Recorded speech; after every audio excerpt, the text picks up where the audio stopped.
চাচা সেদিন তোমার দেখলাম ফেসবুকে দেখলাম যে তুমি নাকি বিমানের পাইলট হবা। তা ভ্যান ট্যান চালাও, তা কি এমন কি দিকি লাইন, তুমি কি পাইলট আসলে অতি পারবা? আরে তোমরা তো বাবু বোঝো না, ঠিক আছে? ভ্যান চালালি যে পাইলট হতে হবে না এরকম তো কোনো কথা না, লেখাপড়া করলি যে পাইলট হইতে এরকম তো কোনো কথা না। আমি মনে করো পাইলট তো গেছি, তোমরা তা জানো না নাকি? পাইলট মনে করো সেদিন আমি ওই সন্ধ্যের সময় ঘুম পড়লাম, সারা রাত মনে করো বিমান চালাইছি, ঘুমিতে উঠেছি মানে বিমান চালানো শেষ হয়ে গেছে। কি ওই সেই বিমান 100 টাকা 200 টাকার বড়ি ওই বিমান উড়ুই?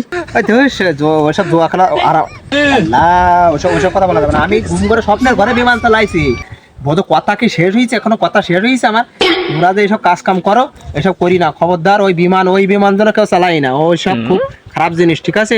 ধ্বংস হয়ে যেতে বলো ওই বিমান কেউ চালাই না। তো তুমি কি বিমান চালাইছো বিমান কোনোদিন? ওই বিমান স্বপ্নের ঘরে চালাইছি। না ও না, ওই যে ওই জুয়ার ওই বিমান চালাইছো কোনোদিন? ছি ছি ছি ছি, ওসব কথা মুখেও আনতে নেই। ওইসব কথা আর বলি না, আর প্রশ্ন করি না। আমি ক্যামেরার সামনে আর থাকবো না আর।